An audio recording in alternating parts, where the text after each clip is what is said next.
Brian Kelly never fit in at LSU, and it's really not all that surprising that he failed with the Tigers. Although he went 34-13 as head coach, the teams regressed under him. He failed to embrace the culture and the fan base at LSU, and almost instead chose to mock it. He is and has always been a politician, and even pulled a play out of their playbook and tried to use an image consulting business to improve his public image. He never bought in and would rather spend time on vacation than coach football. This is a story of why Brian Kelly failed at LSU. Can we also talk about how Scott Woodward has paid out two of the largest buyouts in college football history and continues to still be employed? But before we get into this, if you enjoy college football content like this, make sure to leave a like and subscribe. Also, let me know who you think LSU should hire to replace Kelly in the comment section below. If you would have told me that Brian Kelly would have been fired mid-season, heading into this year, I would have been surprised but not shocked. More so because I have never really cared for Brian Kelly. There were high expectations for LSU heading into the season. Earlier this year, I said this in my preseason video of LSU. LSU brings back quarterback Garrett Nussmeier, the son of Saints offense coordinator Doug Nussmeier, who comes in with the second best odds to win the Heisman Trophy at the time of recording, behind Texas's Arch Manning and ahead of Clemson's Cade Klubnik. Last year, Nussmeier threw for 4,052 yards, 29 touchdowns and 12 interceptions, and some wondered whether he might jump to the NFL. Instead, he decided to return to LSU, feeling he had unfinished business, and Kelly spoke on his starting quarterback saying, "Garrett is at LSU because he loves LSU, and he wants to lead our football team to a championship. And if the Heisman falls with that, I think he's good with that." However, all our conversations with him are not about individual goals. They're about how to lead the football team to a championship. And all we've seen from him is leadership. His selflessness is going to be the differentiator from last year to this year, as well as the experience he had playing against the really good SEC teams. Nussmeier is focused on reducing his interceptions this season, and also became more mobile, telling Jeff Palermo from WWL Radio Sports, "Really bought into changing my body makeup and being able to be more durable, to be able to run, to be able to make plays with my feet as well. I think there were times last year where I may have made a mistake that if I would have put my head down and gotten back to the line of scrimmage or went for 3 yards and slid, it would have been a different outcome." Along with Nussmeier, the Tigers returned Caden Durham at running back and Aaron Anderson at wide receiver, as well as DJ Chester at center.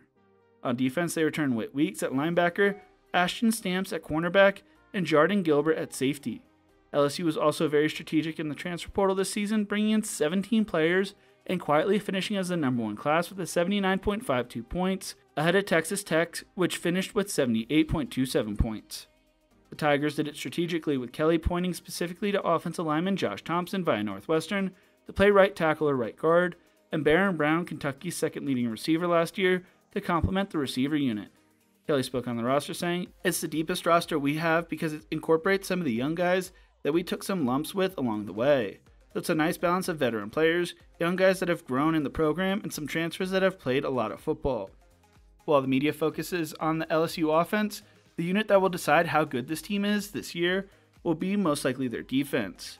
There was only incremental progress last year under defense coordinator Blake Baker, going from the second worst in scoring defense in the SEC in 2023 to the third worst last year. The hope is for more progress in Baker's second year, with some help from the portal and some from experience and a big boost from a key player position change.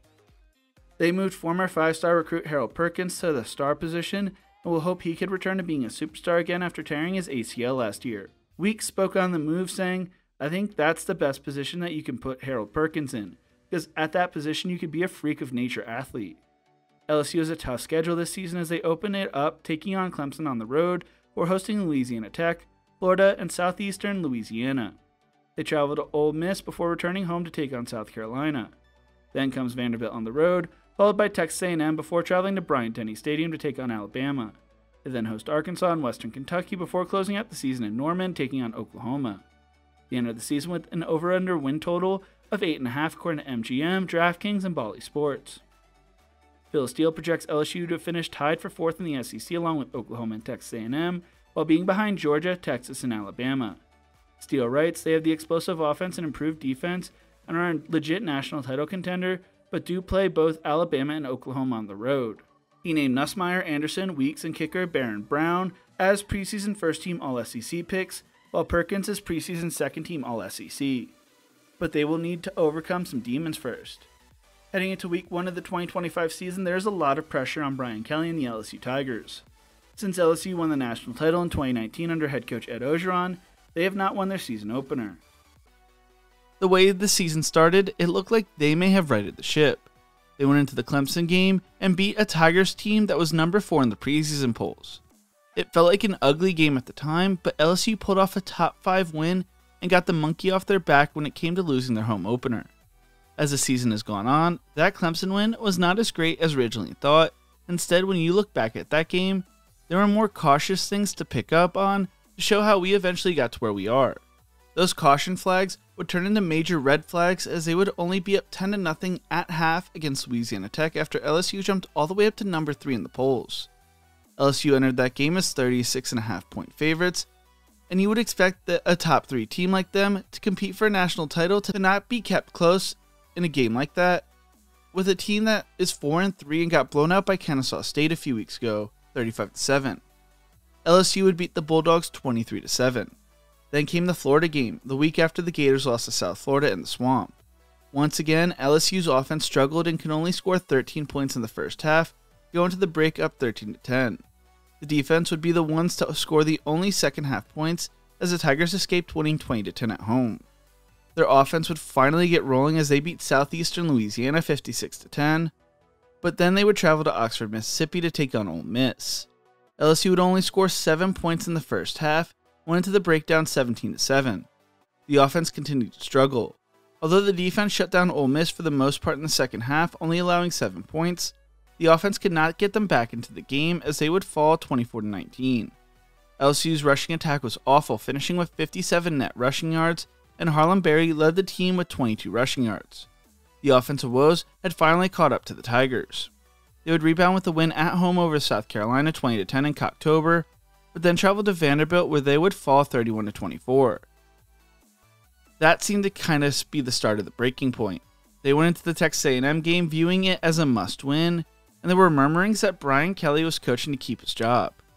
Things would look good at half as the Tigers were leading the number 3 ranked Aggies, but then everything would fall apart and LSU would be routed at home 49-25, basically eliminating them from the college football playoffs. Chants of "Fire Kelly" erupted throughout the stadium of the fans who were still in the stands, and they were so loud they were picked up on the TV broadcast. 35 unanswered points led people saying it was not an if, but a when for when the Tigers were going to choose to move on from their head coach. Kelly acknowledged the criticism, but also said, "That's out of my hands. It's impossible for the head coach that's been here for 4 years and 35 years of doing this to think anything else but this is my responsibility. We've got to get it turned around. That's not my decision in terms of whether I'm here or not. That's what I will do as a head coach that's been doing this for over 3 decades." The following day, Brian Kelly was fired by LSU. According to The Athletic's Bruce Feldman and Ralph D. Russo, the announcement came hours after Kelly and the athletic director Scott Woodward met and disagreed over possible coaching staff changes. LSU announced the firing of offense coordinator Joe Sloan on Monday morning. Woodward wanted Kelly to fire Sloan because of their horrendous rush offense, and Kelly refused. Kelly said he wanted to make a different staff change, instead that Woodward was not comfortable with. LSU would release a statement saying, "When Coach Kelly arrived at LSU 4 years ago, we had high hopes that he would lead us to multiple SEC and national championships during his time in Baton Rouge. Ultimately, the success at the level that LSU demands simply did not materialize, and I made the decision to make a change after last night's game. I am grateful for the ongoing consultation and support of the LSU Board of Supervisors and interim president Matt Lee in the decision. We wish Coach Kelly and his family the very best in their future endeavors. We will continue to negotiate his separation and will work towards a path that is better for both parties." The 3 coaches who preceded Kelly at LSU, Ed Orgeron, Les Miles, and Nick Saban, all won national titles in their first 4 years on the job. There was a lot of hope around LSU football when Kelly was hired. Kelly was Notre Dame's winningest head coach, surpassing Newt Rockne, finishing with a 113-40 record when you include the 21 victories from 2012 and 2013 that were later vacated by the NCAA. When Kelly was hired, Scott Woodward would say, "Brian Kelly is the epitome of a winner. He has built a sustained success at every program he's led, from multiple undefeated regular seasons and National Coach of the Year honors to national titles and college football playoff berths. His credentials and consistency speak for themselves. Most importantly, Coach Kelly's players and program exemplify excellence in all aspects of student-athlete experience, in competition, in the classroom, and throughout the community. He shares our value and vision for elevating our university and our state. We're thrilled to welcome him and his family to Baton Rouge, and we're excited to work with him as we add to the championship legacy of LSU football. But immediate red flags would start to appear for Kelly that foreshadowed what his time at LSU would be like. Although he was originally from Massachusetts and was the son of a politician, he would rock a really fake-sounding southern accent when he was introduced at a basketball game. Kelly had also spent 3 decades coaching in the Midwest, winning a national title at Grand Valley State, a Division II school, while also coaching at Central Michigan, Cincinnati, and Notre Dame, putting together a 276 record at the FBS coaching ranks. Many were concerned about how Kelly had no coaching experience in the South, but the argument against that was Nick Saban, who grew up in West Virginia and spent most of his coaching career in the Midwest and Northeast, was able to find success at LSU and embrace the culture. That is the thing though, Kelly never embraced the culture, the state's fertile recruiting grounds, or even the passionate fan base. He instead ran a my way or the highway culture and did not even try to learn what made LSU so special, instead kinda mocked it, if we're being honest. Kelly is also not Saban. Saban is the greatest coach of all time. Kelly was more of what his father's career was, a politician rather than a football coach at LSU. He fired beloved strength coach Tommy Moffitt, who was the strength coach dating back to Saban and who is now at Texas A&M. Fired defensive assistant Blake Baker and Corey Raymond before panicking and bringing them back at higher salaries, according to CBS Sports in 2023.